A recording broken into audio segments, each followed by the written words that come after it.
Ginagawa siyang imbakan. Ngayon wala na. Tinanggal na. Meron na lang siguro pakaunti dyan, pero at least ito lang dati na ginawang garahe. Wala, ito lang.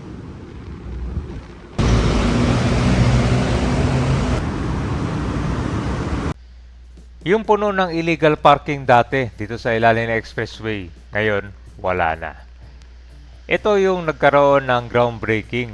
Magkakaroon sana ng Plaza Azul Park dito sa Pandacan, Manila. Parang walang nangyari. Ang nangyari dito, naging imbakan siya ng mga sasakyan, illegal parking. Actually, dito sa mga ganito kabayan, pag nakikita nyo yung bakante, bawal talaga parkingan yan kasi ikon yan eh. Ilalim ng expressway yan. Gulat na lang. So yung Plaza Azul ay ikaw lang siya, parang naging pangarap lang, hindi natuloy.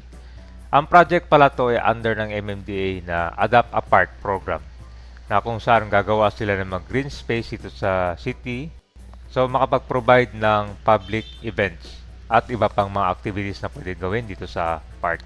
So ang Plaza Azul Redevelopment ay support yun ng Manila para sa pagkakaroon ng mas magandang pasyalan, para hindi masayang ilalim ng expressway ba. Pero after ilang buwan nun, parang walang nangyari at ito na lang siya, naging imbaka ng basura, yung mga poste sinunog, ginawang illegal parking.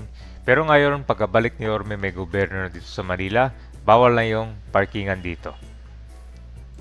Dito na tayo ngayon sa Quirino Avenue. Yan po yung expressway kabayan, no? Yung exit ramp papunta dito sa Espanya. Itong feature natin, naalala nyo yung ilalim ng expressway. Hindi ba merong planong ganyan, gawing Plaza Azul Development? Tapos na yung groundbreaking pero naging parkingan siya.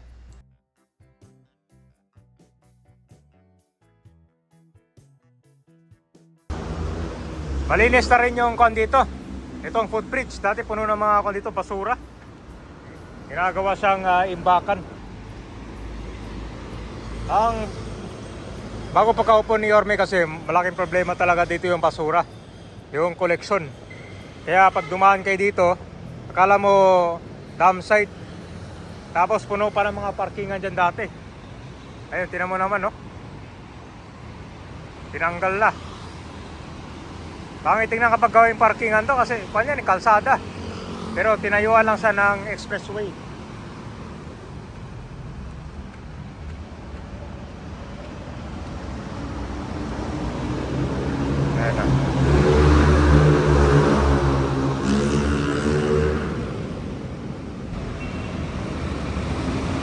Ayan o, malinis o.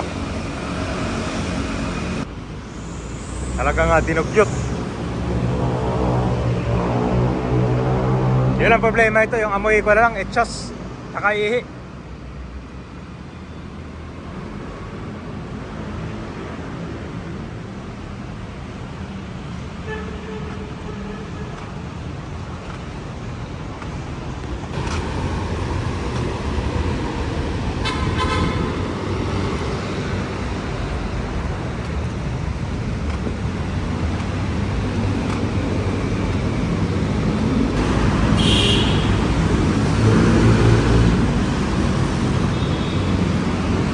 Grabe oh, laki ng pinagbago, no? Mga bayan, no? Ito yung lagi nating nababasa ng comment. Bakit daw ginawang libreng parkingan to? Tanggal, oh. In-action na. Dati yung hindi pa nakaupo si Yorme dito, grabe. Meron na lang siguro pakaunti dyan, pero at least ito lang dati na ginawang garahe. Diba?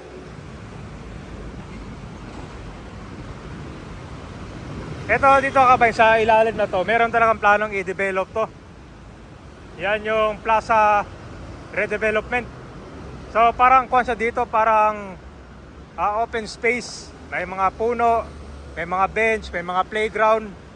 Basta kuwan siya, parang multi-purpose din.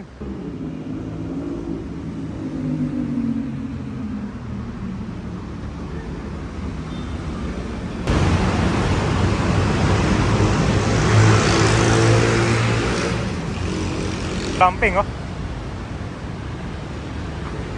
Yan, ingat na dito para hindi masampulan. Doble ingat dito, huwag kayong mag-parking, ha. Baka maklamping kayo dito.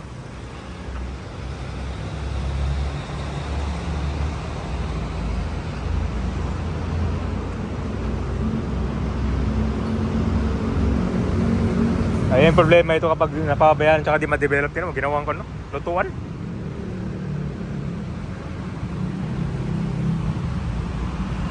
Nasusunog yung poste. Yan yung mga tanso.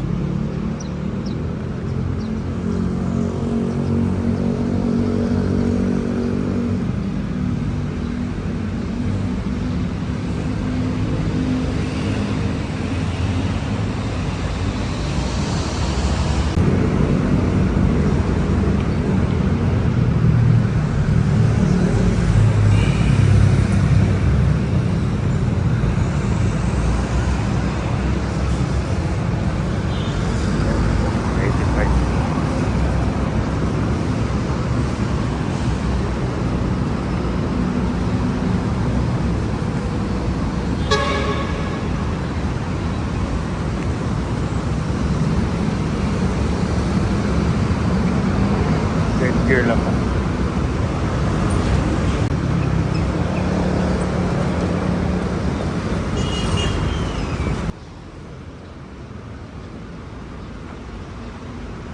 Grabe talaga dito, pugad ng kon.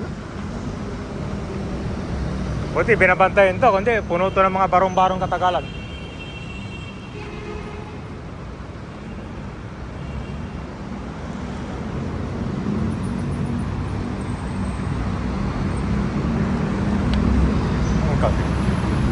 Yan sa bawd eh. Just na ulit.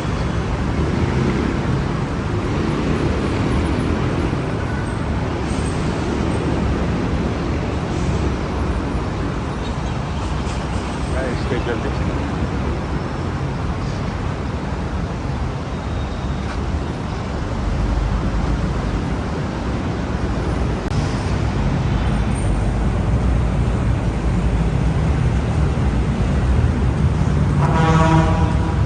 Grabe yung mga kon dito, no?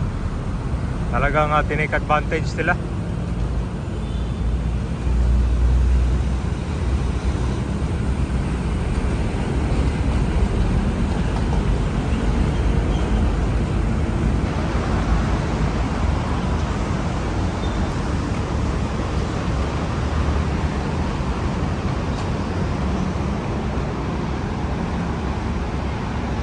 So yan po yung update natin dito, guys.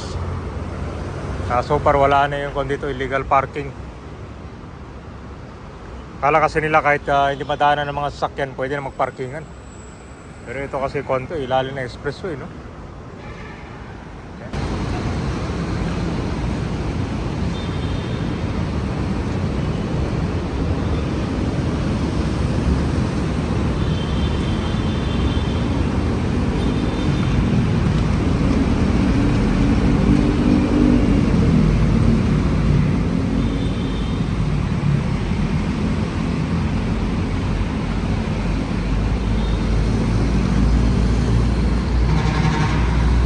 Puro mga kanto, debris oh. Hindi nyo nabutan na puno to ng basura, grabe. Pati yung mga kon dito, yung mga pagkain dito tinatapon. So ang kon dito, yung mga nangangalakal dito sila pumipesto. Kaya kumukuha na rin. Yung pwedeng may kinabangan, pero yung hindi, iniiwan na lang dito.